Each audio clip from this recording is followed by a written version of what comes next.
All right, crew, welcome to the 48th podcast of the Pickleball Crew. This past weekend, my three compadres here went to Hattiesburg to play in the first annual Hattiesburg Pickleball Classic. Yeah, so this was a tournament run as the tournament director by our Marlena Martis, and it was to benefit both the USM Wesley Foundation and the Young Life Organization. And when they're in, we're gonna a little later in this episode, we actually had an interview with Eric Davis of USM Wesley Foundation, and as you'll see, when he asked around for who to partner with for a pickleball tournament, the first name that everybody said was Marlena Martis.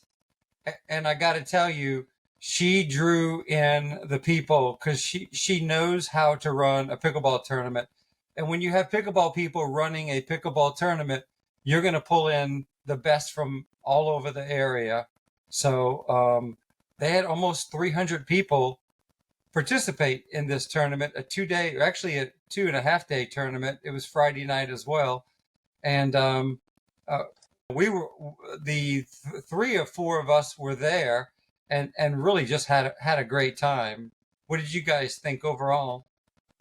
Yeah, I mean, we had the previous episode where we talked a lot about tournaments and how to create them and be an experience and something really different. And I think everybody that was out there felt like this really was an experience and it was something different.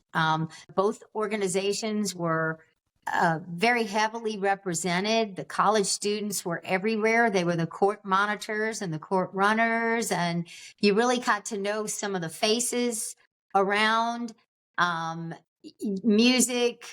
They even had a service on Sunday morning, and they had some of the students singing, and it created a really nice, warm, welcoming atmosphere. On Friday night, they did a family tournament where adults and children got to play together, parent and child, and the joy for me was watching Phil Herrington and his son play with his 2 granddaughters, and it was just so adorable. And I think they both medaled, which they were thrilled over, but it was really nice to see, and it made it definitely an experience in a very warm, welcoming way. So yeah, I want to go back to Marlena for a minute. Ken, how many players were in this tournament?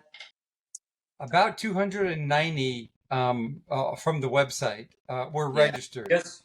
Just shy of 300, and that's attributed to Marlena. And not only is she a well-respected player, but she's played with a lot of people and just been an advocate of pickleball.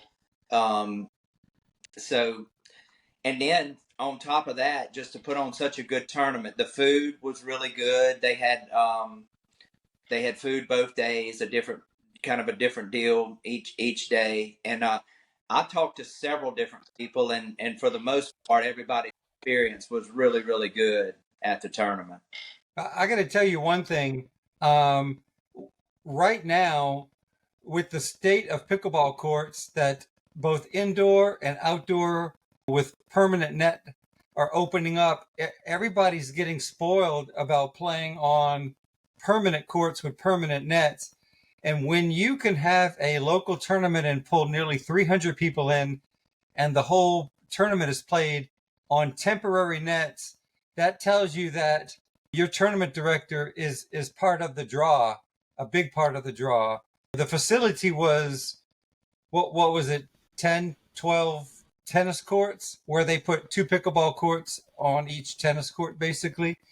So hats off to Marlena again. She's really the reason that so many good players at all levels showed up. yeah, they ended up with a total of 22 courts. Wow. Yeah, so that made the flow of games go really well. There was plenty of open courts where you could kind of run through. There was a court available when people were ready to play. And they did they had the runners, the students from a couple of different colleges around. They didn't really have court monitors per se to push the play on the courts, but for the most part, it went pretty smooth. I don't think there was a lot of milling around. It was hot. It was hotter than I thought. Right. It was cool that morning, but the next day on mixed day, it was cool that morning. But then we had some cloud cover, so it was fairly comfortable playing conditions. It was just one of those deals where you walked away from it feeling like it was a good experience. I will definitely, wherever she has it there or wherever she has it next year, if I'm available, I will be there. I will play in it again. Yeah, I felt Yeah. like the facility was very convenient between parking and the sidewalks, and there was a building, a pavilion building that had the restrooms were right there and available for everybody. Water, for you to refill your jugs, Gatorade. It was all pretty convenient. Everything was pretty close by that you didn't have to move around a lot, Yeah, which was nice too. yeah, Yeah, and Tatum Park is kind of like almost like a Pelican Park. It's a pretty large facility with a lot of soccer fields. And so Mhm. we were lucky to get there early both days for the tournament because the adjacent parking lots were filling up with soccer play on Saturday morning. And even in the afternoon, there were people out there, adults playing soccer later on Saturday afternoon into Saturday evening. Matter of fact, the lights didn't go off until, 10, 11 o'clock, Vicki? 11. And they were still Yeah. playing soccer at that time of night. This park doesn't close like Pelican Park. It doesn't have a gate. So you had people there all the way almost till midnight at the park. And the reason we know that because we were camping in the park right by the court. So we waited for those lights to finally go off. Right. It's a very nice facility, though. No complaints on that for sure. All right, crew, thanks for that rundown on the tournament. I think it's time to take a little break. And when we come back, we've got some interviews with some people. Hello, and welcome to this week's episode of The Pickleball Crew. We are a group of pickleball fanatics based in Southeast Louisiana and are passionate about all things pickleball everywhere. Our focus is to inform, acknowledge those who help build the game regionally, and promote tournaments in our area. We do our best to present this with a love of the sport, a sense of humor, and a lot of fun. So join Vicki Wynn, Ken Wynn, Jeff Fuchsia, and me, Bud Klein, in our latest episode. We are glad you are along for the ride. Welcome to Krewe Park in Hattiesburg, Mississippi at the Hattiesburg Pickleball Classic. That was our good friend Phil welcoming us back, and we appreciate his little plug to get us back started. And guys, I'm sure you feel the same way I do, that not only does Marlena draw a lot of people, but she also draws quality people to the tournament. And I think you'd agree with me that the competition was really, really good. I think everybody had tight brackets. I was hearing a lot of people talk about their scores, and that even though they might have split games and that sort of thing, that they were very, very tight. 11 10s, 11 9s, 15 13s, 16 14s, whatever they were, but they were very tight matches. So I know we wanted to kind of go over some of these brackets and some of the winners. Yeah, let's start. Let's talk through some of the brackets because we were really impressed with a lot of the play out there. Let's talk about men's 3-0. John Edges from Pelican Park and Paddles Up Pickleball. John's game is continuing to evolve and improve. So there he was getting silver. So that's a great job. Some of the other names I'm not familiar with either. So let's talk about men's 3-5. Mark Angiardina and Chris, they're from our area and they won gold, and they make a good team. They play together pretty often. They play a lot of rec play together. But to get into this group and win gold, that's very, very nice. Steve Shelton, Tad. Steve is from Baton Rouge. Tad is from the Gulf Coast. Phil and Harrington, that's Phil Herrington and his son, Aaron. And it was nice to see the two of them play. I think that might be their first tournament together. Mm-hmm. Yeah, I think that was Tad and Steve Shelton's first tournament together too. So that's a good result, finishing silver. Absolutely. Yeah, and that actually, that's, you look at that group and you can see there's a lot of competition in there, a lot of good competition, good teams. And I do want to mention that in some cases, and Ken, you were mentioning how many different brackets and because of the number of people, but there were also in some cases where there were playoffs. They took the top two from one bracket and the top two from the other bracket and actually had a playoff to determine who was gold, silver, and bronze. Yeah, but she had enough people here that she was able to create 4 brackets in the 3-5, and each of those brackets probably played a round robin of 5 matches. So you're talking about a lot of players. That's just men's 3-5. So and a lot of and like pickleball. Vicki That's said, for sure. some of the brackets might have had 2 pools that you had the top 4 play each other. So yeah, and hats off to Phil and his son Aaron. We played against them at Pelican Park earlier last week, and his son played really well. So really well. Kudos to them. So let's talk about men's 4-0. I'll tell you, I talked to Howard and John after that, and they lost to the gold medal team like 13-11, and I think there would have been like almost a flip-flop in some of the and they were so close, gold, silver, and bronze, that there would have been almost a flip-flop there. So one game, 13-11, you can see how close some of these results were. So very competitive, very competitive. All right, we'll talk about men's 4-5 and above. It was a talented bracket. There were some really good teams. It was 2 16 pools. So you had 5 matches. I played with Jay Barzanak. We actually went 1-4 in our bracket. Had several fairly competitive games. We had one game that we didn't play well against Scott Korth and Tony Altamont, which they really got going and did well against us. But there was teams that did not make the top 2 that I think if you played this entire bracket again, you might have some other close games. I know Tony and them were ahead of the guys that won silver. They were ahead at one point, and then they ended up coming back.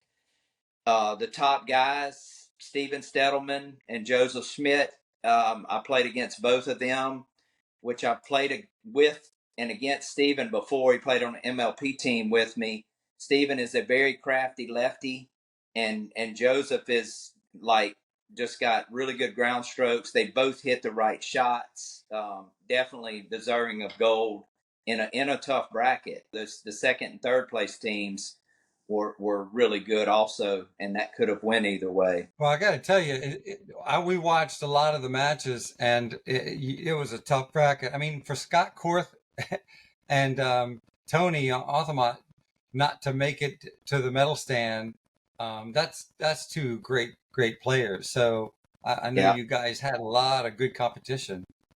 For sure. Yeah, and I can tell you that Kaylin and Jody, I mean, they left it all out on the court. They were so exhausted by the end of the day. They had played so many tough matches and just put everything into them that they were toast by the end of the day for sure. All right, let's jump into the women's 3-0. Well, I can tell you, Betty Reed's been playing a lot. Her game is getting good. She's been doing really, really well.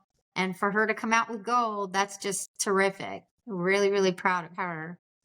Yeah, Betty. I played a rec game with Betty after the tournament was over. She is playing well. The only other that I know in there is one of Jen's pup participants, Sandra Jordan. Sandra's really been working on her game, so it's good that she was able to make the podium. She's getting better and better. And Jill Greer, I think that's the Jill that's from Mobile area. And she's got a good game too. Very steady. Congratulations, ladies. Yeah. Very well done. Okay, so let's look at the women's 3-5 and under. We know a lot of those players. There's some in there, of course, that we don't know. One of the most exciting things about what you just said was Gracia and her partner winning gold. Gracia's had some medical things happen to her a while back, and she's been recovering from that. It's good to see her back out on the court and getting back to the form in her game where she was at before she had the problem. So that's a real big plus to me. Absolutely. And I say Melissa ditto McGuffey, for who's Shelly in that. Martin. Shelly Martin went through a big surgery and was out of pickleball for a while. And she's playing as good or not better than she was playing before her leave of absence. So you're about the second person that I've heard that talking about Shelly. So it's good to see her back into playing form and having some success. Yeah. Funny story. We were having a conversation about her at one table, and they overheard that we were talking, and they started clapping, yay, Shelly, yay, Shelly. And we're like, Shelly, they're talking about you. They're talking about you. And usually when somebody says somebody's talking about you, it's not really good. And we turned around and looked at Shelly and said, girl, you are back. You are back and better. She's really, really doing well. And it's good to see her back as well. And I was going to mention Melissa McGuffey, who is somebody who we have watched grow. Melissa was one of those people who are in some of our very first classes over at Pelican Park, started out as a beginner player. So to see her out there and getting bronze in a tough tournament, in a tough bracket, you go, Melissa. That's great. Good news to see her. And of course, we know Debbie Carmouche and Stephanie Alsbury too from the AP, and they always do really well too. So and kudos to Stacy Palazzola. I mean, she's playing really well as well. And Therese is a good person to partner with. Therese is such a solid player, so good. Kudos to them. Yeah, Therese and Stacy have a lot of tournament experience. They have played in a bunch of tournaments, and they always or a lot of times seem to make the podium. So it's another good finish for the two of them. Mm-hmm.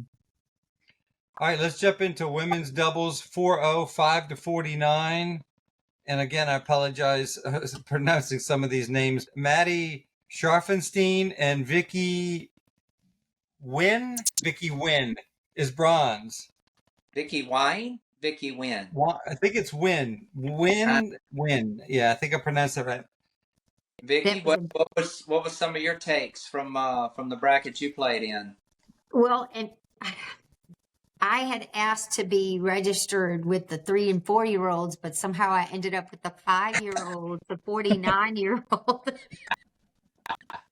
I was wondering if you're stuck on 49. Is that what it is? You just haven't gone past 49 that's yet? me. I was right at 49 for quite a number of years. So I've been at that 49 now. So it's definitely the old lady on the court, but it was a good time, great matches, a lot of tough play, and a lot of people really showed their competitive spirit, no doubt. And it was good. It was really good. Even playing in the younger group, they were all very I'd just say they played their games, no worries. Everybody did. And Bailey is really, really, really playing well these days. Her game has really kicked up a notch, I guess, in the last 6 months I've watched her. She just gets better and better and better. And Emma, I'm going to give her a little kudos because I'm sure it took a little bit. She's used to playing in the 3-5 bracket. So that was a bump up for her. And she just was steady and calm and played a really, really nice game. So congratulations to those two. Definitely good bracket. Maddie was very patient with me, which was wonderful. And she's always fun to play with. I really enjoy playing with her for sure. And then just looking at the other brackets like Angie and Candace, we know them to be real good competitors. Lisa Holmes and Luzette. I mean, that's a tough bracket right there. So those ladies had to play some tough matches as well. And we did, I'm trying to think if we had another team, I think, that had to drop out, if I'm not mistaken. So we were just 4 teams in our pool. Okay, women's 4-5 and above. I bet that was a tough bracket. I'm Yes. sure that it was. And some interesting teams there too. But I will say this again, we talked about Kelsey a little while ago, and Kelsey is really coming into her own. She is playing extremely well. And to watch her growth has been phenomenal. So her game has changed a bunch in the last 6 months to a year. She has really, really come a long way. Yeah, and looking at it, just honestly, if you threw those names out there and made me pick, I would have probably picked. It's easy to pick after the fact, but I probably would have picked Terry and Andrea to win that bracket. You got Terry, who's got a ton of pickleball experience, very solid player. Andrea is one of the up and comers, just super talented, can hit the ball hard, and is literally weekly learning to hit the softer shots and how to play the game. So I'm not sure if they ran away with it or if it was close matches, but I would have definitely picked them to win that bracket. Interesting, because Molly, Nanny, and Jen are both very powerful hitters. They're hard hitters. So that's an interesting combination. Didn't know them to partner in previous tournaments. So that I would have liked to have watched some of the matches in this group. I bet there were some really close ones. And look, Kelsey is playing, like Vicki said, Kelsey's playing really well. And Kelsey is very athletic, and she hits hard, and she can move around the court. And Molly's an up and coming player. She plays really well as well. So Very steady on the court. She is. Okay, let's talk about mixed doubles 3-0. Well, again, you've seen some names from the day before, and look at John Edge again, getting gold, which is really nice. Really good to see him doing that again. I do want to mention Eric Davis, who is the executive director with the organization that this benefited. Yeah. And he was that all was probably excited one and of his said, first pickleball tournaments for Eric Davis. it is, and he was all excited about it and said, "Please watch out for me. I'm going to get to play." So he was really excited So about kudos that. to Eric. Yes, just for even being out there, but then to get a medal too on top of it is really special. So, but a lot of names I don't recognize. Just recognize some of them as that they played the day before. So Okay, so in the 3-5 and under, a lot of names we recognize in the 3-5 group. Mm-hmm. So first thing that jumps out to me is Mark. What's Mark's last name? Plays with us. Angiadina. Okay, so he was on the podium with gold in both divisions, men's doubles and mixed. So that's a really good job by him. Says something about his game, which is really solid. Mark is one of those players. He's not real flashy, but he does everything pretty good, which makes him a really good player, tough to play against. Mm-hmm. Very consistent. Yeah. Mark is one of those players that is that really emphasizes placement over power. You don't see Mark driving the ball hard. You don't see him slamming the ball. It's all about placement, and that really what's make Mark so good. He's really is a solid player, and if he keeps winning gold, 4-0 is probably his next address pretty soon, I think. Exactly. Yeah. And congrats to Betty Reed and John Reed. Yeah, they had a very funny conversation about playing together as a married couple, and of course we can commiserate, but it was really funny because it was it's a little bit on the brutal side, but they were really funny. And here it is, they medaled. And so it is Look, working for them. and Phil Herrington won with his son. Phil Herrington won with his granddaughter, and Phil Herrington won with Shelly Martin. So Phil racked up in Hattiesburg, that's for sure. Might be time to move up the ladder, Phil. Yeah. He had the home court advantage, didn't he? He did. He's So let's look, talk he's about a mixed. solid player too. Don't ever underestimate Phil. Oh no, yeah, you're right. Phil is good. Phil's good. Mixed doubles 4-0 and under. So this is the bracket that Vicki and I played in. Vicki was in the opposite pool from me, so we both got to look at she got to look at her side, I got to look at mine, and there were a lot of good players. I don't think Kaylin and Sarah dropped a game. Right, they didn't. They played some solid pickleball throughout, and it was a lot of games. We played 2 out of 3s. Yes, we did. It's to 11. So you didn't call my name out, which is kind of aggravating. But so I played Blakely Bergeron. It was her second or third tournament, and the first time ever playing in 4-0. And I had a feeling that she could play there, and she played. She did. She played really well. Her and I actually finished 4th. We made the top 2 out of our bracket and played against Kaylin and Sarah. They beat us 11-5, 11-6, or it was flipped around. And that was the only 2-game series that we had. We played 14 games, and every other match that we had went 3 games. So that's kind of how it went in my side, Vic. What did you see over in your side? And before I turn it back to you, I do want to say, me, you, and Lizette, I don't think I can call us older statesmen with y'all being females, but we were some of the older generation, and I think all 3 of us fared well and kind of did our thing. Lizette played with Terry Jackson, and that was actually our only loss in pool play in a 2 out of 3. And they actually went 3-1 and barely missed the playoffs. So I wanted to mention that. So throwing it back to you, what'd you see on your side? Just again, that Kaylin and Sarah played solid. I mean, just solid. They didn't miss a beat. And but I was thinking about it earlier today. At that competitive spirit, and I think I had no idea just how much of a competitor Terry Polston.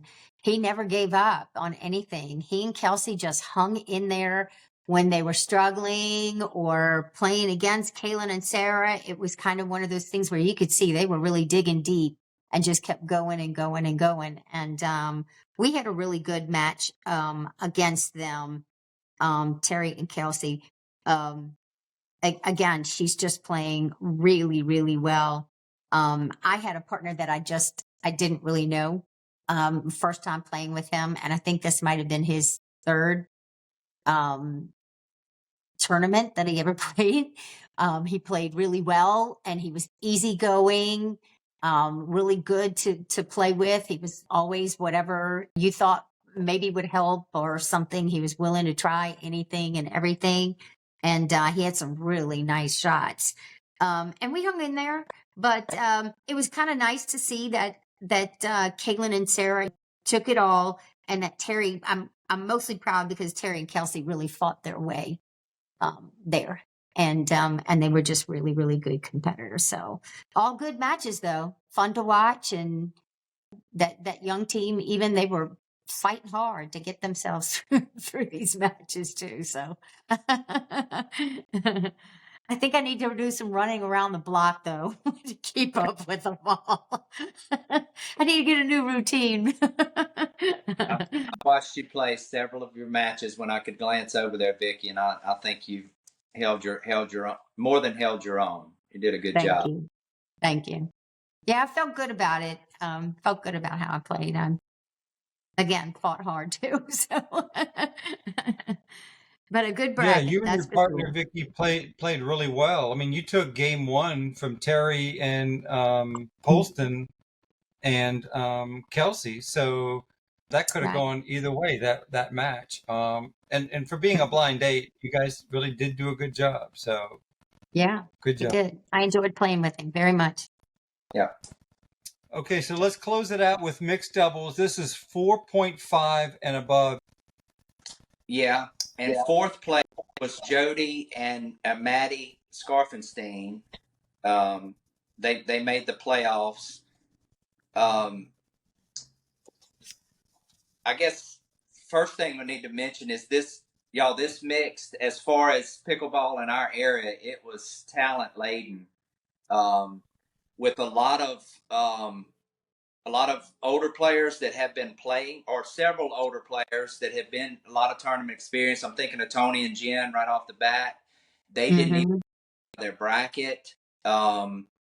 Chris Hardy, and he had a young tennis player that played really well. I don't think they made it out of the bracket. Um, and then you had another young tennis player that played with Scott Korth. They played really well. There was a lot of talent, men and women in this group that I saw. It's fun to watch. Yeah, Scott's partner, I think he may have said, I think this was her first tournament I think it was. altogether. Her name Yeah.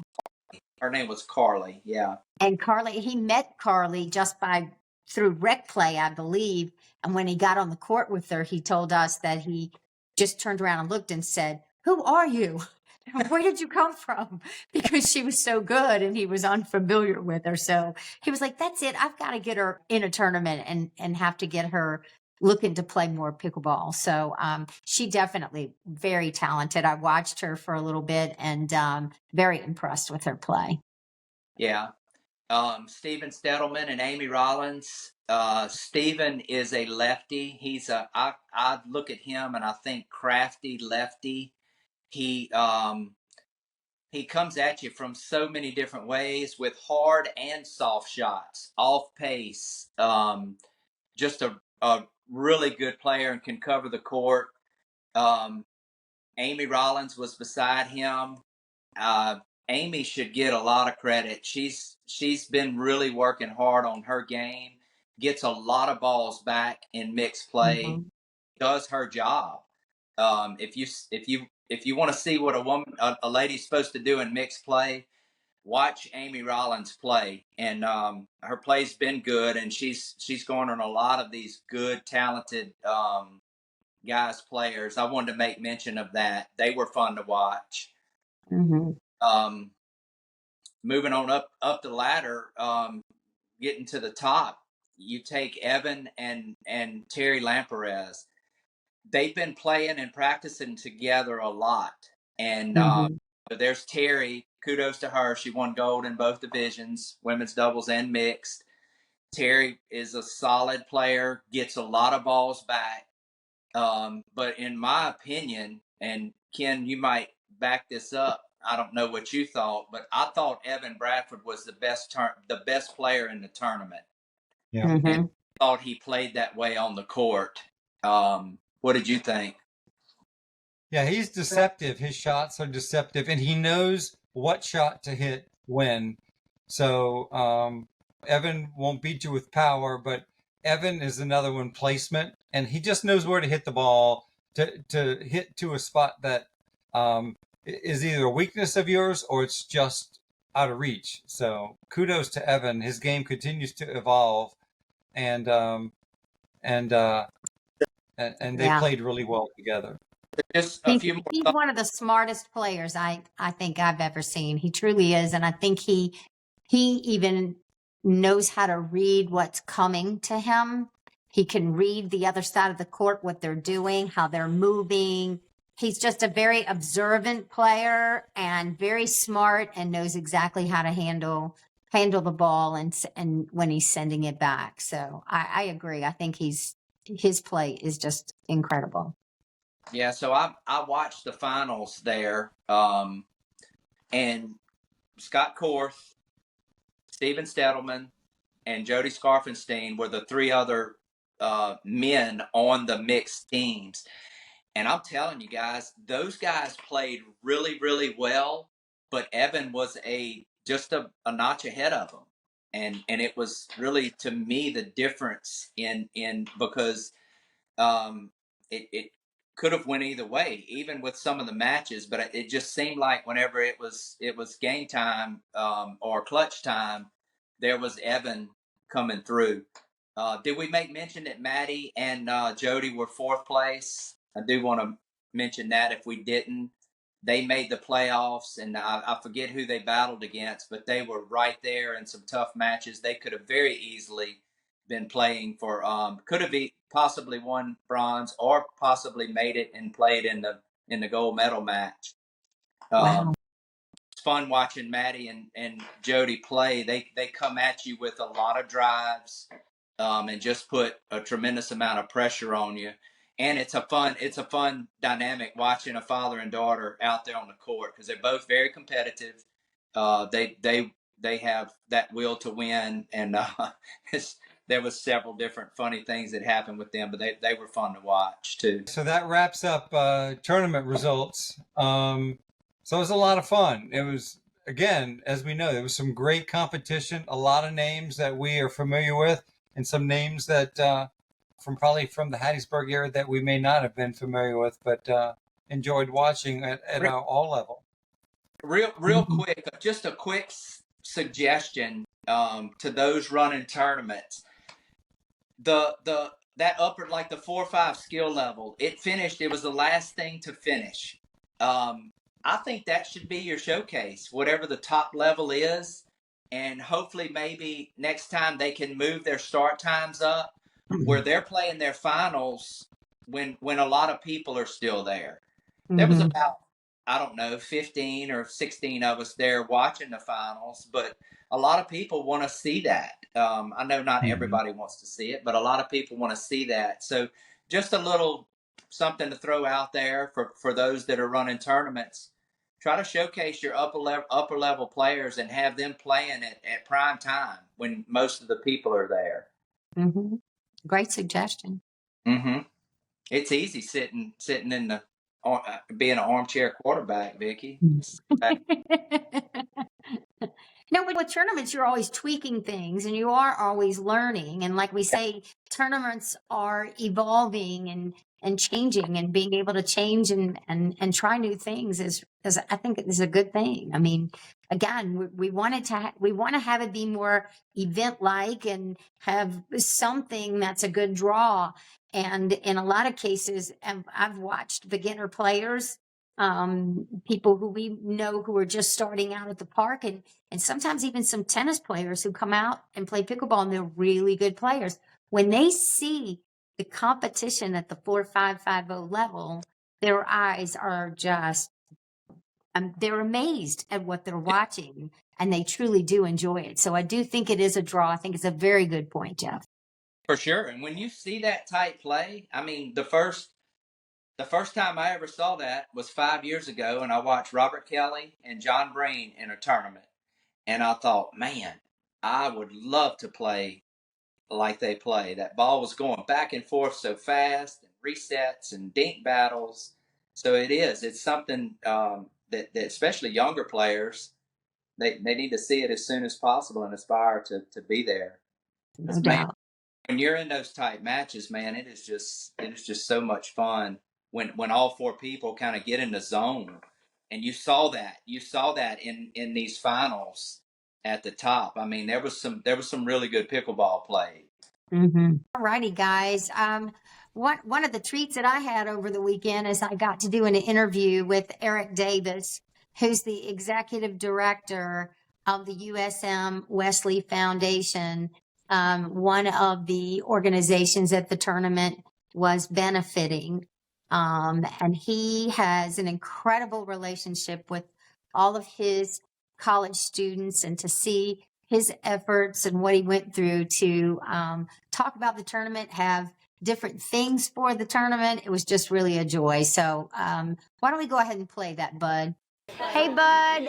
We're here in Hattiesburg, Mississippi. We're at Tatum Park, and we are at the Hattiesburg Pickleball Classic, which is kind of a new tournament here. And I'm with Eric Davis, who is the executive director of the USM Wesley Foundation. And the tournament is actually a fundraiser for the foundation and another organization. Is that correct? Yeah. Us and Young Life. And Young Life. And do you all work together? Is that how the two organizations came together? Yeah. They do ministry to junior high and high school students, and then they also use our facilities to do a monthly gathering. And then for us, we do college ministry there at Southern Miss.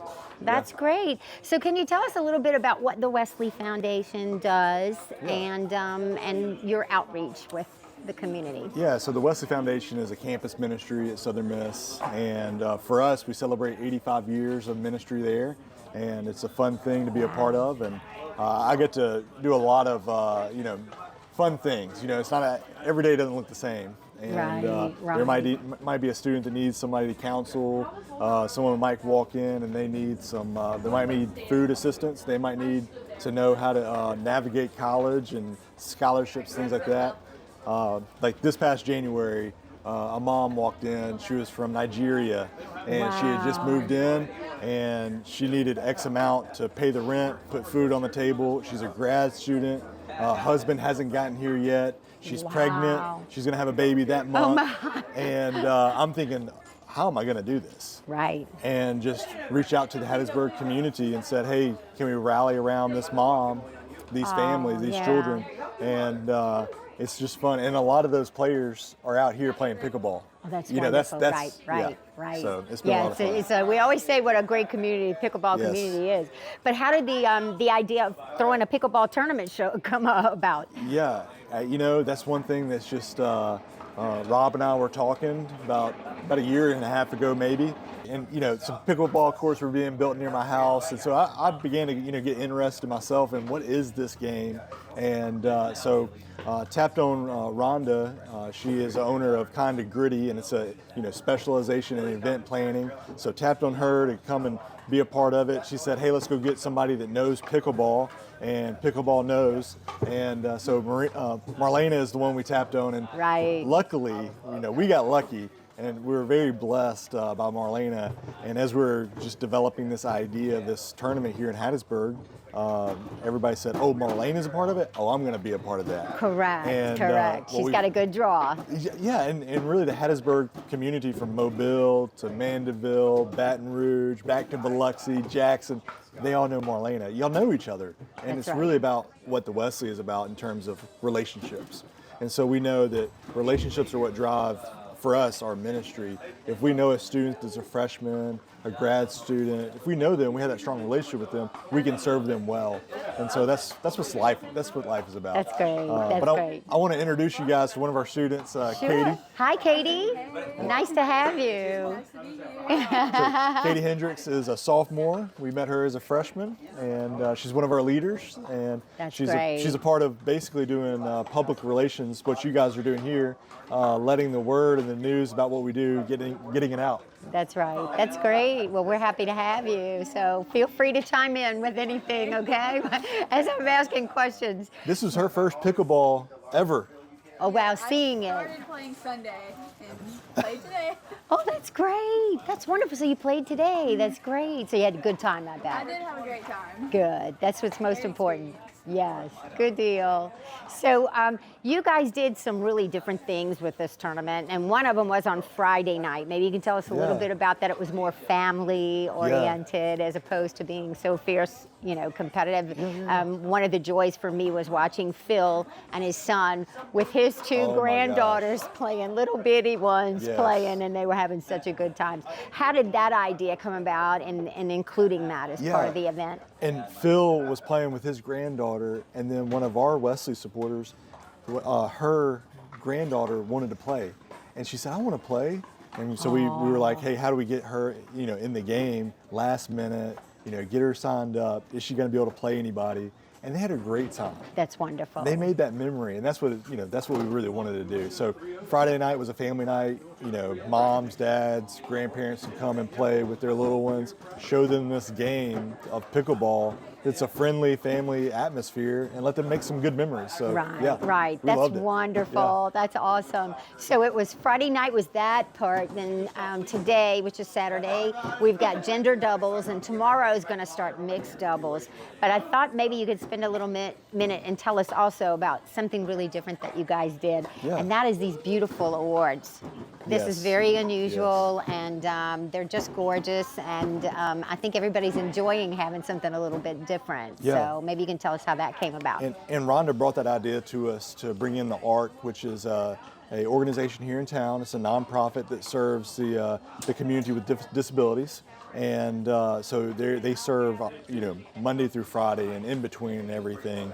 And so had them come in. Some of our students went on a Wednesday, made the pottery with the with students at the them. ARC, and That's so they great. went in there, handmade it.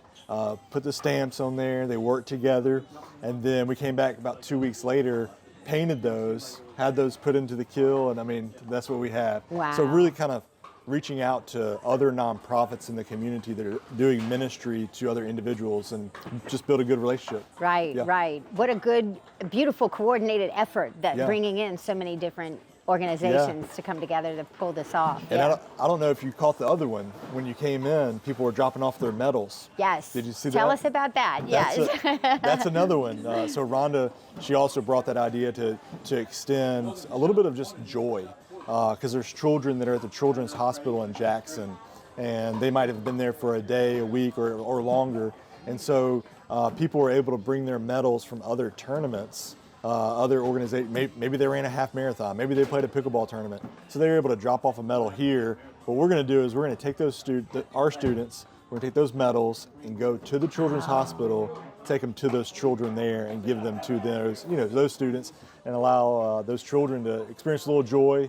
Let them be seen, let them know that people see them, and encourage them onward. That's right. And what a great experience for the students. Yes. I mean, to be involved in something like that, that's phenomenal. Yeah, It's one really- student, freshman, she walked in, she came in late, and the students were a little shy, trying to break the ice, and they may have never been in that situation there at the ARC. And one freshman, she came in, and she jumped right in. And I said, "What's your major? Are you thinking about this type of work and this type of outreach? Because you are really good at." I mean, she just got hands-on, making the plates with the students of the ARC. I mean, it was a very beautiful moment. Very nice. And she said, "Oh, I love this kind of stuff. I love doing this." So, That's great. Yeah. From the heart. Yeah. Yes, truly from the heart. That's great. Well, I think we've kind of covered everything. Awesome. We're looking forward to a really big day tomorrow Yes. with mixed doubles, and I know that the tournament has close to 200 people. 300. 300 people. Wow, I didn't realize it was that many. Yeah. That's phenomenal. Yeah. That is great. And probably about a week's time, 60 people signed up there at the end. And what we have seen with the Hattiesburg community, the pickleball community, everybody's really rallied around doing this and doing this well. And so we Right. look forward to this being just a successful event for the pickleball community, the Right. Hattiesburg community. The mayor called me on Monday, said, "Hey Eric, how many people are coming? Let's advertise that to the community, make sure that everybody's hospitable and welcoming." And that's what we've seen. It's a big Yeah. event. It Yeah. really is, and it's so well done. I know that everybody, those of us in the pickleball community are really enjoying seeing all of the effort and everything else that's ma'am. going into it. And of course, the unusual things that are taking special. place and make it special, Yeah. make it really different. That's right. And all the Mississippi goodies too. Yeah. This is another Look. one. The freebies that are on the tables. And Yeah. And tomorrow we're gonna have lunch. So Plateaus, they're gonna do a lunch for us, and the cookies are, they're always excellent. Yeah. That's what we love giving these to college students when they get to town. Start of the semester, we get this in their hands. They little enjoy welcoming, it. yeah. Mississippi welcome. Nothing Yeah. wrong with that. That's right. Well, we sure are enjoying ourselves and Thank look forward to tomorrow and having a great time out here. And really and truthfully, we hope that this is going to turn out to be such a great Yes, ma'am. success for you guys. So Thank you. Thanks for being with us, both of you. Okay. Thank you. Back to you, Bud. Okay, Bud. So something else interesting that happened is that Eric did think of a fun story that he wanted to have included. So he kind of cornered me and asked if we could not make sure to put this into his interview. Okay, so Eric, I was walking by the table over there Yeah. with all the prizes and the raffle prizes, and I happened to notice something that was quite different and quite amazing. So can you Yeah. tell us a little bit about that? Yeah. It was a paddle, a couple pickleballs, a hat, and a really nice pickleball bag. And so we were getting this all together and deciding, hey, let's do this. Let's get together. I started looking at Facebook. Started like, okay, there's a Memphis pickleball, there's a Biloxi, there's a Jackson, and I had no idea these connections and these relationships. And so one of my friends posted a picture of him with somebody, and they were holding this giant trophy. It looked like a Stanley Cup. I mean, it's huge. It's bigger than all of them. And I texted him. I said, hey, does your daughter, look about 16 years old, does your daughter play pickleball? And he started calling me. And I thought, oh no, I can't take this call. So I left the meeting, got on the phone with him, and he said, Eric, you wouldn't believe this. When one door closes, another opens. And he had started managing the Prevost coach for Annalee Waters. And so he was telling her about our pickleball tournament and really what we do at the Wesley.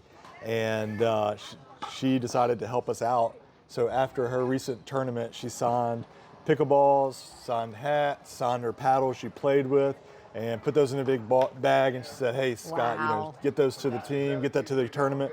And so that's what we're going to use to raffle off and raise, just raise a little extra funds. Absolutely, and, absolutely. Get something nice to the pickleball community here that they watch her play, week in and week out. And it's so incredible because there's no begging involved on that one. It was a total surprise, right? What an amazing surprise. Yes, yeah. I mean, we had no idea.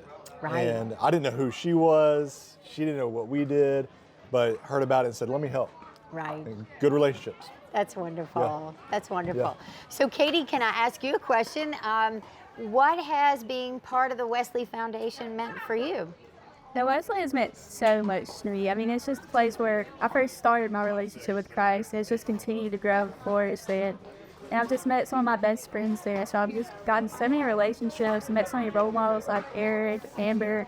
It's just been an amazing experience. I get spontaneous experiences like this one.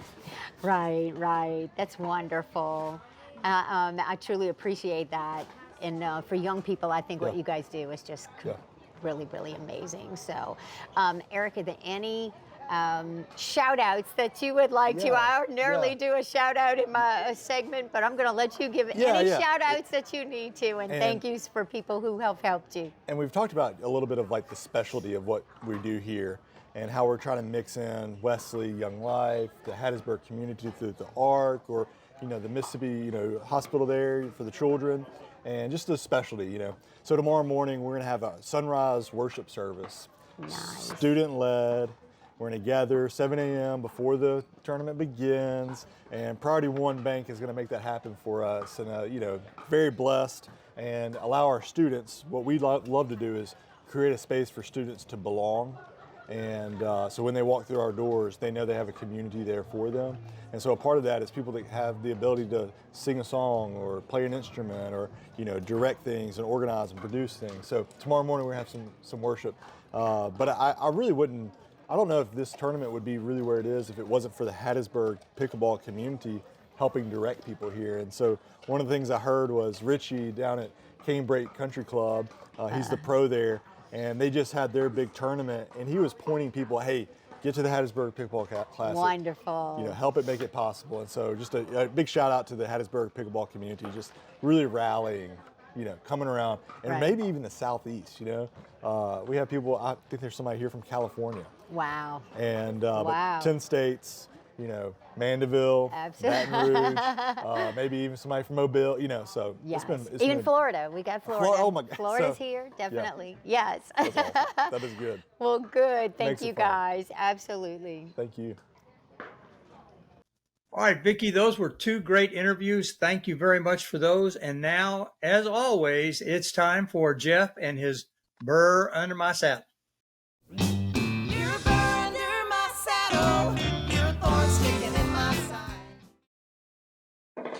All right, so we had mentioned Gracia McGrath earlier, and I have to give her credit for giving me the thought process for this week's Burr Under My Saddle. We were standing around talking, and I didn't even remember how it came up, but Gracia said something about, I just don't like those tennis cheaters.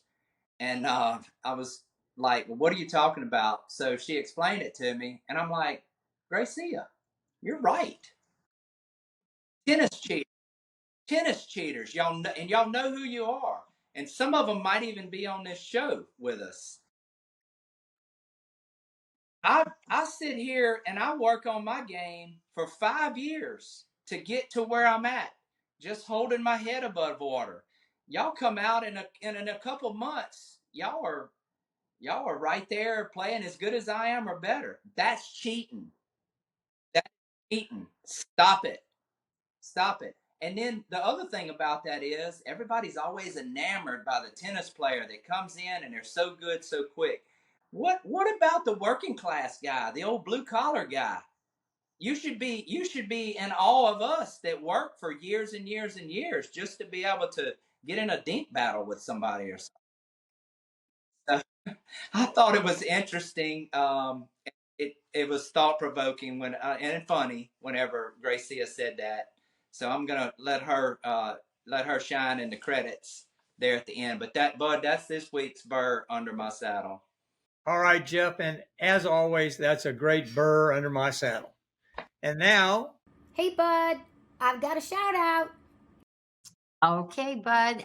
It just a natural thing for my shout out this week to be to Marlena Martis, to Eric Davis, to all those volunteers, the student volunteers, everybody and anybody who had anything to do with putting that tournament together. I know Phil Herrington led up the team that taped 22 courts, so you know that can't be an easy job in the heat. Kudos to you, Phil. And it was just a great weekend, a great experience to the students who helped out singing songs and playing guitar and keeping everybody entertained during lunch.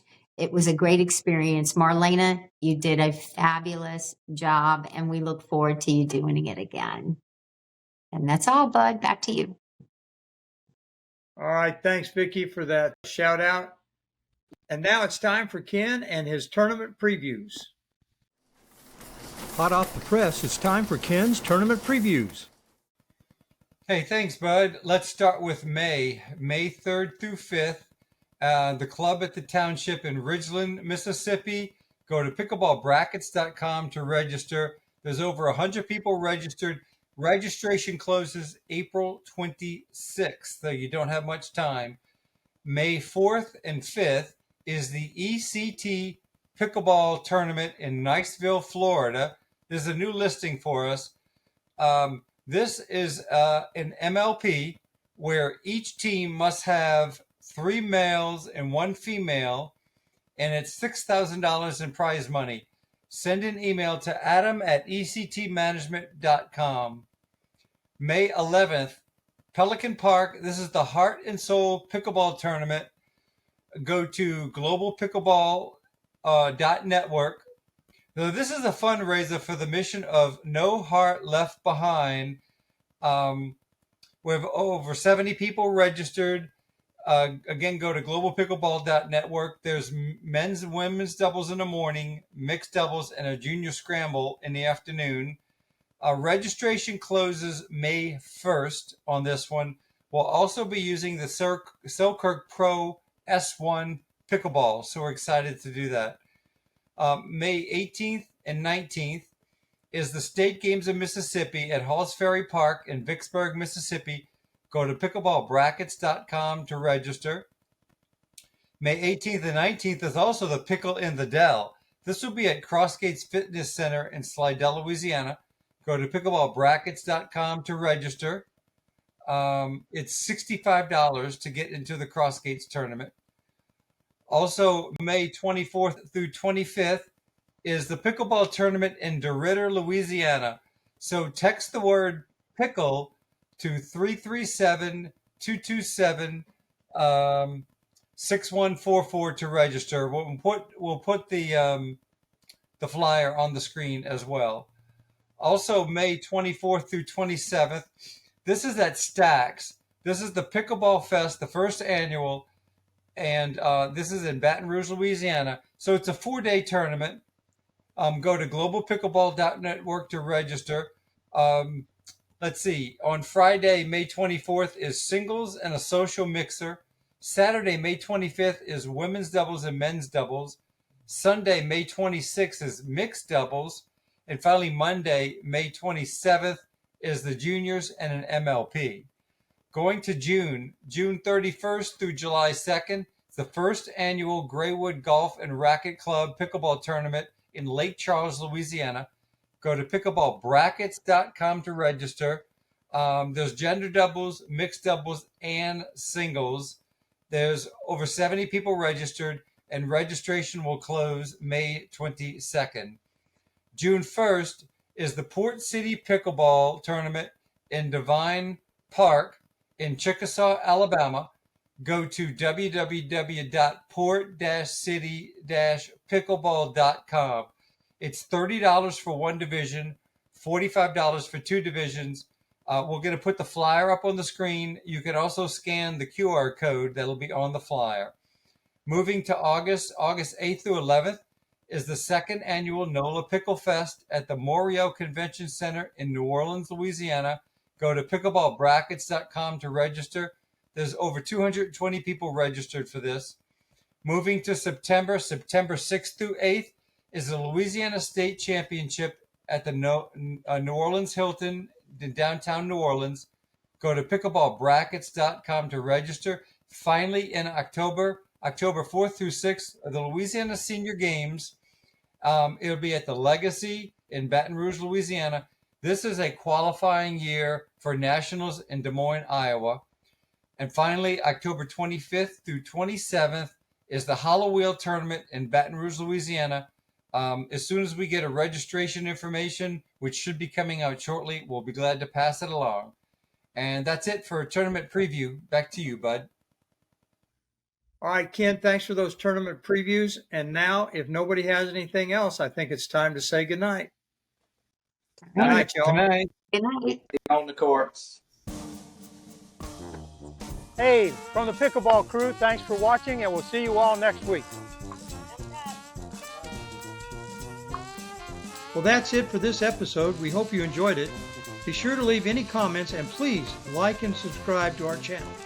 Thanks again and see you next week.